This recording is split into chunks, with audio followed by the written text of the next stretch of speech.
आज के एपिसोड की शुरुआत में अनुपमा कहती है कि जब बड़े बच्चों को सजा देते हैं तो वो खुद को भी सजा देते हैं, उनका भी दिल टूट जाता है। लेकिन अगर बच्चों को सजा नहीं देंगे तो बच्चे गलती पर गलती करते ही रहेंगे। अनुपमा दुखी होकर कहती है कि ईशानी ने सिर्फ हार चोरी नहीं किया है, इसने पूरी चोल का भरोसा भी तोड़ा है। अनुपमा सबको बताती है कि ईशानी ने भारती का हार चुराकर उसे गिरवी रखा और उन पैसों से दिखावा करने के लिए गाड़ी खरीदी है। सभी हैरान होते हैं। अनुपमा ईशानी से कहती है कि आखिर मैं कितनी तुम सबको सुधारूं? क्या तुम अपने पिता की जैसी नहीं बन सकती थी? तुम अपनी माँ और मामा की जैसी ही क्यों बनी? अनुपमा ईशानी पर अपना गुस्सा जाहिर करती है और कहती है कि मैं तुम्हें नहीं सुधार पाई, अब पुलिस ही तुम्हें सुधारेगी। ईशानी घबरा जाती है। अनुपमा राही से पुलिस को फोन करने के लिए कहती है। राही फोन करने लगती है तो पाखी उसे रोकती है। ईशानी अनुपमा के पैरों में गिरकर माफी मांगने लगती है और पुलिस को नहीं बुलाने के लिए कहती है। ईशानी रजनी से, वरुण से और भारती से माफी मांगती है। अनुपमा कहती है कि तुम अपनी सॉरी को गिरवी रख दो, शायद उससे तुम्हें अपनी जमानत के पैसे मिल जाएंगे या फिर उन पैसों से एक और गाड़ी ले लेना। अनुपमा गुस्से में कहती है कि क्या चोरी करते हुए तुम्हें एक बार भी शर्म नहीं आई? तुम कितनी आराम से चोरी कर लेती हो। ईशानी दुखी होती है। अनुपमा कहती है कि कामयाबी और सम्मान मेहनत से मिलते हैं, चोरी के पैसों से खरीदी गई गाड़ी का दिखावा करने से नहीं मिलते हैं। राही कहती है कि ईशानी ने पहले भी बाकी चेन चुराई थी।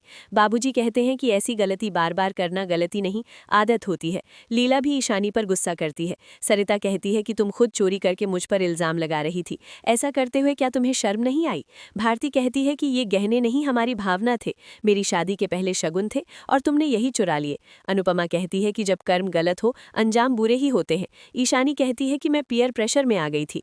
तभी अनुपमा गुस्से में कहती है कि ये पीयर प्रेशर का ड्रामा मेरे सामने मत करो। तुम आजकल के बच्चे ये पीयर प्रेशर और मेंटल ट्रॉमा जैसे शब्द सीखकर अपनी गलतियों को सही साबित करने की कोशिश करते हो। तुम्हें सच्चाई और अच्छाई से काम नहीं करना और बहाने देती हो। अगर गाड़ी खरीदनी है तो अपनी मेहनत से खरीदो। अनुपमा दुखी होती है और कहती है कि मैं अहमदाबाद से तुम्हें यहाँ इसलिए लेकर आई ताकि तुम जिंदगी की नई शुरुआत करो। क्या तुमने ऐसी नई शुरुआत की है? मैं तुम बच्चों के लिए सब कुछ करती हूँ, लेकिन इसका मतलब ये नहीं है तुम मेरा जीना हराम कर दो।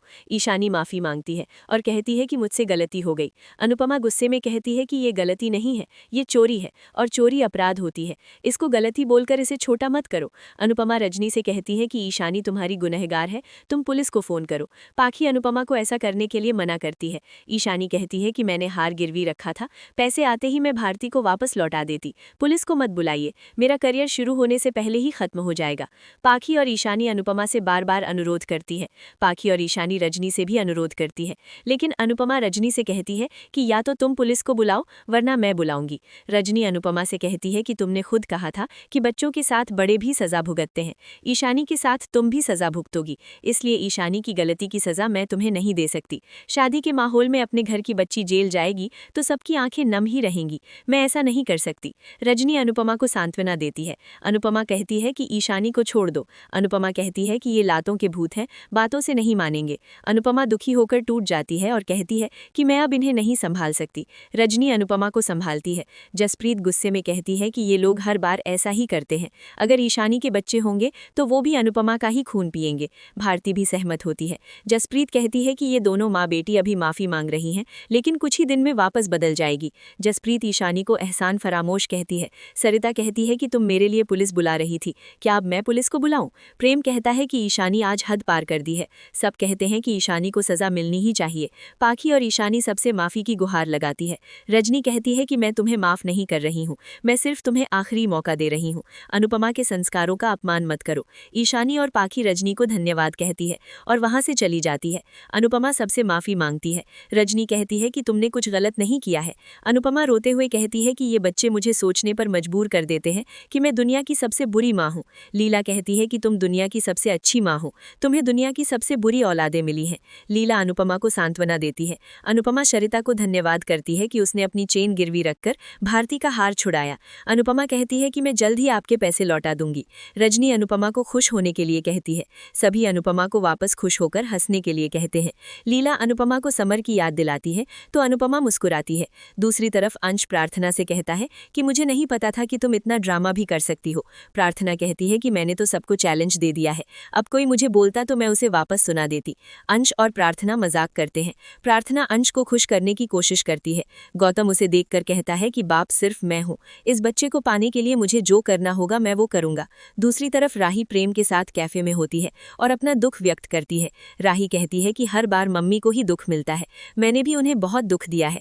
प्रेम कहता है कि हम अपने पेरेंट्स को इतना दुख क्यों देते हैं। राही और प्रेम उम्मीद करते हैं कि ईशानी अपनी गलती सुधार लेगी। इसी बीच राही को शक होता है कि उसे कोई देख रहा है। दिवाकर छुपकर उसे देख रहा होता है। तभी राही को ऑनलाइन क्लास लेने का रिमाइंडर मिलता है तो राही घबरा जाती है। प्रेम कहता है कि तुम उस घटिया टीचर की फिक्र मत करो, तुम किसी दूसरे कोचिंग सेंटर में पढ़ सकती हो। राही कहती है कि अगर घर पर किसी को पता चल गया तो क्या होगा। प्रेम कहता है कि इस बारे में कोई नहीं जानता और वैसे भी इसमें तुम्हारी कोई गलती नहीं है। दिवाकर राही को देखकर कहता है कि राही सिर्फ मेरी है, अगर हमारे बीच में कोई भी आया तो मैं उसे रास्ते से हटा दूंगा। इधर प्रेम राही को बताता है कि उसके फ्रेंड ने पराग के प्रोजेक्ट के बिल्डर के बारे में पता किया है और बिल्डर एकदम सही है।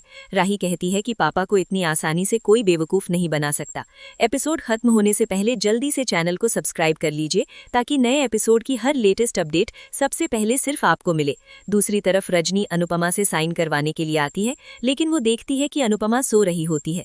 रजनी सबसे कहती है कि मैं अनुपमा के पास बैठ जाती हूँ, आप सब अपना काम लो। जसप्रीत सहमत होती है और सभी चले जाते हैं। रजनी सोचती है कि अब पता नहीं अनुपमा कब उठेगी, मेरे काम में इतनी अड़चन क्यों आ रही है। रजनी परेशान होती है और इसी के साथ एपिसोड खत्म हो जाता है।